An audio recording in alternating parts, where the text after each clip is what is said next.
Sumustang muli kaibigan. So yun, bago ang lahat, gusto ko muna magpasalamat sa lahat ng nanood sa huling video na ina-upload ko tungkol sa Ghost Fighter. Bali umabot ngayon ng 500,000 views sa loob ng isang linggo. At sobrang nakakatuwang malaman na ang channel na to ang naging daan para madiskubre ng karamihan kung paano nga ba talaga nagwakas ang kwento ng Ghost Fighter sa manga. At habang binabasa ko nga yung mga comment doon, pakiramdam ko marami sa inyo ang nagbalik sa nakaraan. Yung ba mga panahong ganito pa nga, ang mga commercial.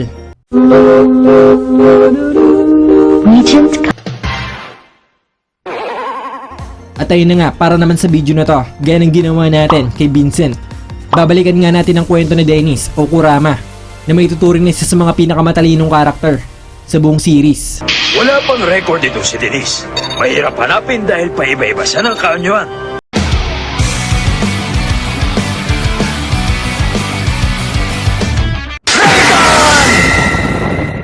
At ayun na nga, bago natin simulan ang pagkukwento sa istorya nitong si Dennis, konting trivia muna.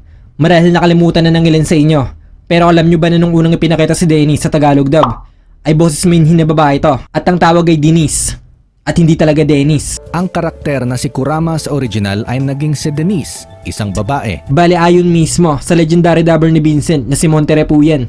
Nung una, inakala nilang babae itong si Kurama o Minamino. Sa kamukhang babae, mahaba buhok, kasi tingnan mo yung boses ng hapon, babae. So ginawang babae. Nakakatawa man pero yep, yun mismong dahilan kaya boses babae itong si Dennis nung una. Hindi na ako ang taong lobong kilala mo. Dahil ang tawag sa akin ngayon ay Denise. Gula-gulanit yung damit na hanggang sa halos mahubad na. So doon na lang namin nalaman na ay, lalaki to. At paano nga ba nila nagawan ng paraan to? Walang ginawa nga nila, ipinalabas na lang na nagpapanggap na babae tong si Dennis. Ha? Denise? Vincent? Oo. Anong nangyari sa boses mo?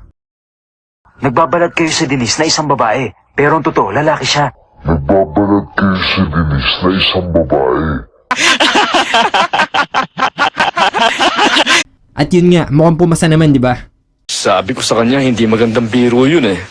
Anyway, dito na nga tayo sa mismong kwento ni Yoko Kurama o Minamino, na mas kilala nga dito sa atin sa tawag ni Dennis. Si Dennis, ang kilalang taong lobo. 1,000 taon bago tuluyang mapadpad sa mundo ng mga tao. Itong si Dennis na may anyo ng isang taong lobo ay tanyag nga sa Makay bilang isang mahusay na magnanakaw. Ikaw ang kilalang taong lobo sa labas. Ikaw pala ang taong lobo na si Dennis! Bali malayong malayo nga ang ugali nito sa Dennis na nakilala nila Eugene. Dahil itong taong lobo na Dennis ay malupit, sadista at walang kinakawaan. Magbabayad ka ngayon.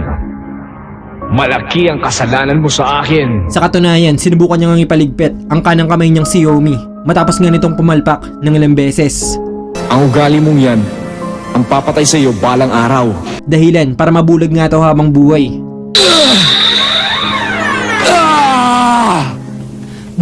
Bumalik ka rito.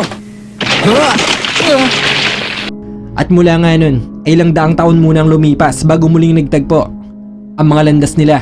Nawala ang paningin ko na hindi alam kung bakit o sino ang gumawa sa akin noon. Umasa akong darating ka para tulungan ako pero hindi ka dumating at hindi na kita nakita sa loob ng 1,000 taon.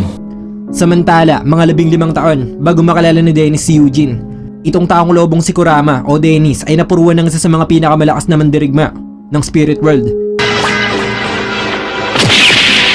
Na nahuli nga siyang nagnanakaw ng mga artifacts.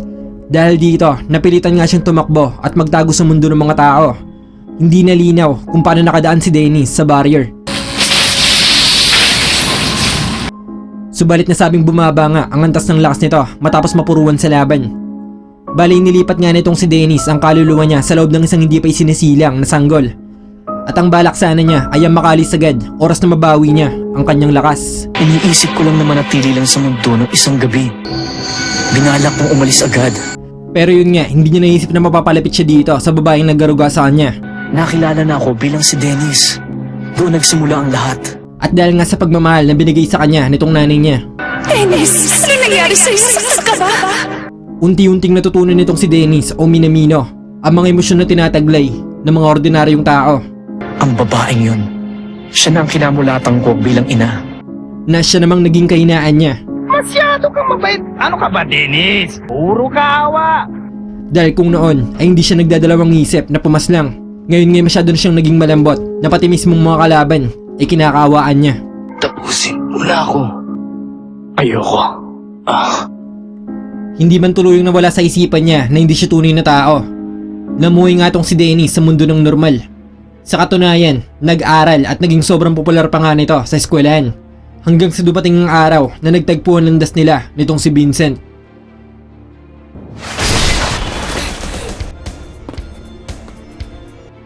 Habang patuloy sa pag-edad ang katawang tao ni Dennis, nagkasakit at unti-unti namang lumala ang kondisyon nitong nanay niya. Dennis! Ang iyong ina! At dahil siya na lamang inaasahan nito matapos ng mamatay ang kinikilala niyang ama, napilitan nga siya makapagtulungan kay Vincent upang makuha ang artifact mula sa spiritual na mundo. Isang bagay na maaari niyang gamitin upang mailigtas ang nanay niya.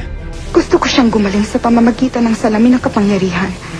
Anyway, alam niyo na naman siguro ang bawat detalye tungkol dyan. Kaya hindi na nga natin masyadong tatalakayin. Basta sinubukan niyang isakripisyo ni Dennis ang sarili niyang buhay kapalit ng sa nanay niya. Kaligtasan ng babae ko para matupad ito. Kailangan bawiin ko ang buhay mo. Pero dahil nga kay Eugene ay pareho silang nakaligtas. Na siya namang naging daan para maging magkaibigan nga silang dalawa. Tutuparin ko ang kahilingan ng walang kapalit na buhay. Ibang lakas ang nagpagaling sa kanya, Denise. Mapalad siya. Fast forward sa Tricking Saga. Nakatanggap nga ng mensahe itong si Dennis mula kay Yomi. Ha? Galing kay Yomi? Yomi?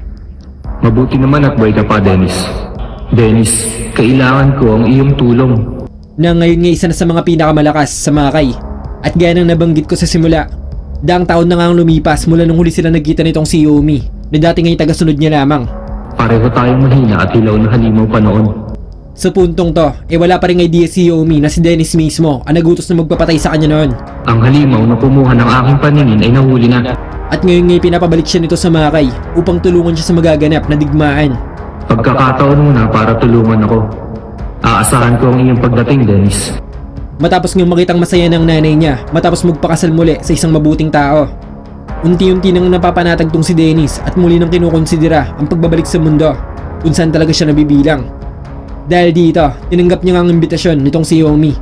Napakalaki ng pinagbago mo matapos ang mahabang panahon, Yomi. Pareho lang tayo nagbago, Dennis.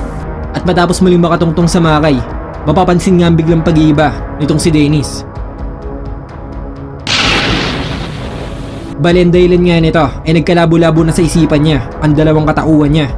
Ang mabait na taong si Minamino na nakalala nila Eugene at ang malupit na taong lobo na si Yoko Kurama. At dahil naging sariwa nga ulit sa isipan niya ang mga nangyari, mas nagiging matimbang nga ang dating ugali niya. Madalas kong mapanaginipan na inaatake ko ng taong lobo. Parang hindi kami isa. Dahilan para dahan-dahan ding magbalik ang dating marahas na katauhan niya. Gusto mo bang pahirapan ng biktima? May nalalaman na ang paraan. Matapos muling makaharap si Yomi na ngayon ngay sobrang layo na nangagwat ng lakas sa kanya. Hindi sa pagmamalaki pero isa na ako sa pinakamakapangyarihan dito.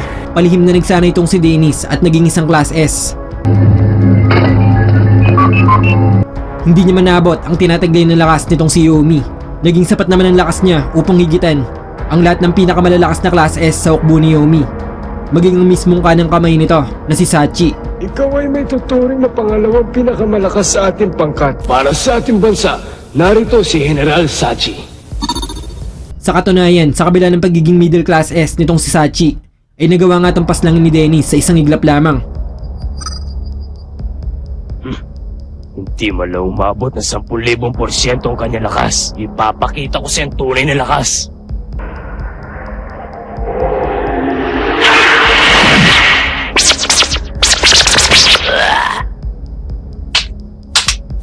Palo mo. Huwag mo ipapakita ang kartada mo sa kalaban. Kung ilalabas mo ang kartada mo, siguraduhin mong panalo ka. Na naging dahilan niya para mahirang siyang kanang kamay ni Yomi. Ikaw ang magiging aking kanang kamay. Sige. Na siya namang titulo ng ikalawang pinakamalakas sa karean ni Yomi. So hindi na nga biro ang lakas ni Dennis dito. Pero yun nga, may bubunyag na nasa kamay pala nitong si Yomi. Ang halimaw na inutusan noon ni Dennis. Ang nilalang na hinanap ko sa loob ng 1,000 taon. Ang responsable sa pagkawala ng aking paningin. At dito, habang kaharap silang dalawa, inamin nitong Alimaw kung sino nagutos sa kanyang gawin yun. Sinong nag-utos sa iyo na tapusin ako nung panahon na iyon? Isa sa mapangis, walang takot at malupit na may pininakang buhok. Si Dennis! Bagay na syempre, kinagulat ni Yomi.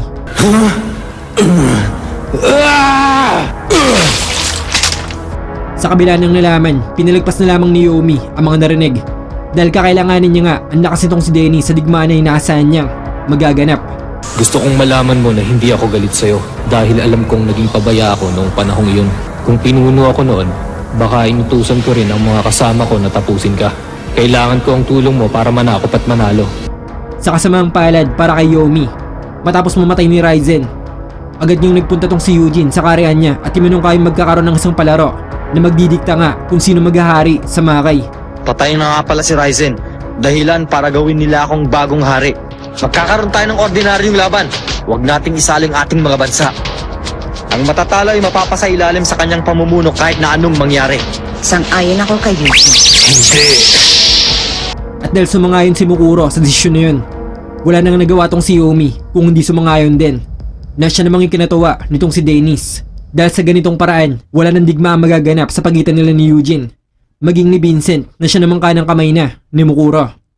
Dennis, paano mo nagawa to? Ang paghiwalay ni Dennis sa nakaraan. Sa isa sa mga laban sa palaro, makakatapat nga nitong si Dennis, si Shigure. Laban sa kampiyon mula sa ikalabiing-tatlong lupon, si Shigure. Balik kung nagtataka kayo kung bakit buhay pa to dito matapos hatiin ni Vincent ang ulo. Yun ay dahil muli nga tong binuhay at pinagaling ni Mukuro. At yun nga, bago tuloy yung nagsimula ang laban, ay kinausap mo nitong si Yomi, si Dennis. Yomi? Pinagtaksilan mo ko hanggang sa puntong itaya mo ang iyong buhay. May papaliwanag ko yun. Nagbabago ang mga nilalang. Nagbabago rin ang lahat. Ngayon, ipakita mo sa akin ang iyong tunay na lakas. Sa laban, mapapansin nga nitong si Shigure na nagdadalawang isip lumaban si Dennis. Hindi ka pa handang labanan ako. Anong gumugulo sa'yo ngayon? Sabihin mo sa akin kung ano ang gumugulo sa'yo. Pero binaliwala lamang ni Dennis ang napansin nito. Marahil tama ka.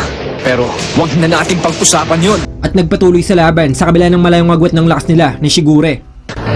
Wind! Flower! Circle technique! Subalit matapos yung gamitin nitong Shigure ang sandata niya, Akin ka ngayon! ay bigla na lamang nagpalit ng anyo si Dennis at naging taong lobo. Si Dennis ang lobo! Dahilan para mapantayan o mahigitan niya pa nga ang lakas ni Shigure. Bali hindi nga sinadya ni Dennis na mangyari to. Lalo na ito nga mismo ang gumugulo sa isipan niya. Kumbaga sa tuwing bumabalik kasi sa pagiging taong lobo ang anyo niya, ay bumabalik rin ang pagiging marahas at delikado niya. At hanggat maaari ay iniiwasan niya ngang mangyari yun.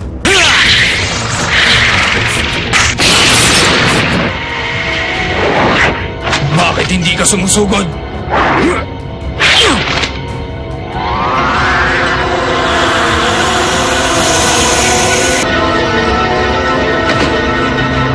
Dahil ayaw niyang tuluyang mawala ang pagiging tao niya na tinawag niyang pinakamahalagang bahagi ng kanyang katauhan.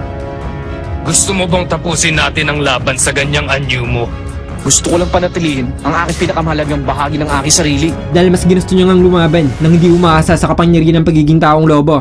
Masasabing wala talagang kalaban-laban tong si Dennis sa tulad ni Shigure. Kung ganoon, tutuparin ko ang iyong kagustuhan. Subalit kagaya ng halos lahat ng laban itong si Dennis, palaging may nakahandang plano to. At sa pagkakataon na to ay nagawa nga nito makapagpatubo ng sangasangang puno mula sa mga buto. Hindi mo alam ito, pero itinanim ko yung mga butong yan kanina.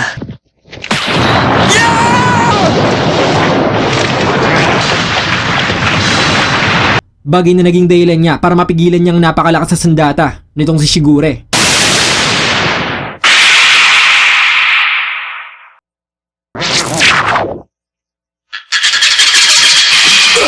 Na naging sanhi ng pagkakapanalo ni Dennis.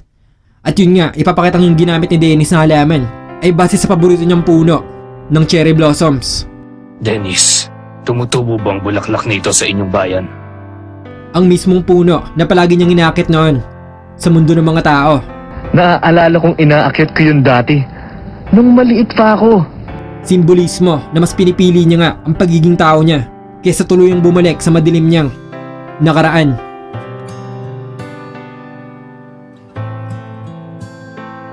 Bagay na naging dahilan naman para tuluyan ng kalimutan nitong si Yomi ang nagawang kasalanan ni Dennis sa kanya noon.